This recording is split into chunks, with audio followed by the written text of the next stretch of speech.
Steve Turano here for Ask a Real Expert. This video is going out to JD, Canada's #1 hypnotist.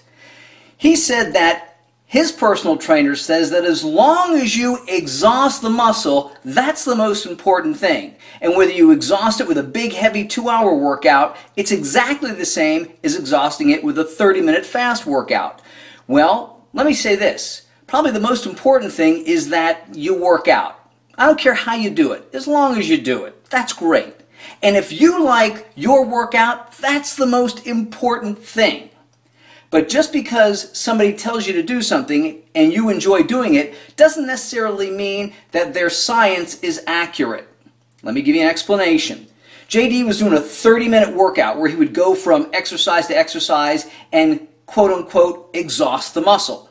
And he was trying to tell me or his personal trainer was trying to tell him that that's exactly the same as some guy lifting heavy weight for 2 hours.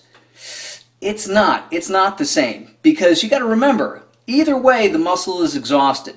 But we have to think in terms of how much energy is in the muscle. The muscle is exhausted because it's lost or utilized all its energy. Makes sense. It's exhausted.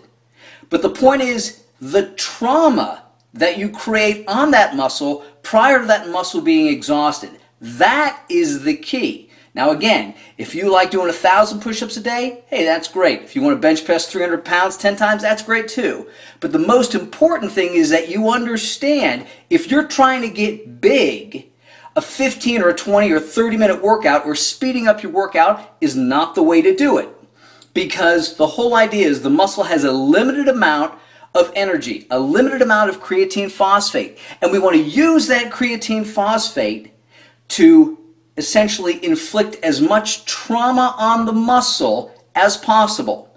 So if you're doing 20 reps here and 20 reps there and 20 reps here and 20 reps there, and by the end of 15 minutes you're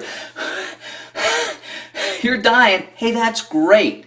But that type of trauma on the muscle, that type of demand on the muscle is not going to get you the big size and the big shape and the big strength that you're interested in. Okay, so again, if you like doing that, that's fine. But if you have that finite amount of creatine phosphate, lifting big, heavy weight for lower reps and exhausting the muscle is going to give you bigger strength and bigger muscles than going faster, doing more reps, and moving through your workout quickly. Again, you have to think in terms of what kind of results you want. That's going to determine, or that's going to be the cause of the type of stress you put on the muscle. You don't need big, huge muscles to do thousands of push-ups.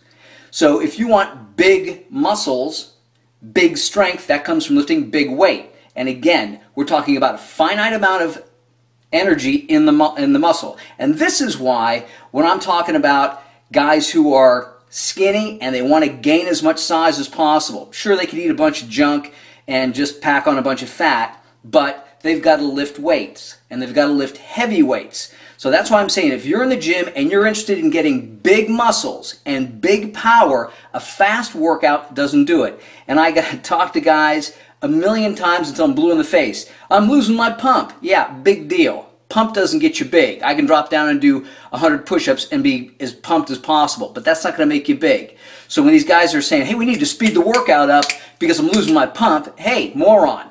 Once you take an extra minute or two, let your muscles recreate or regenerate the creatine phosphate and the ATP you need so you can do either 5 or 10 more pounds or you can do 2 or 3 more reps. So again, if you enjoy your workout, that's wonderful. But again, don't confuse what you like with what is correct. Train hard, train smart.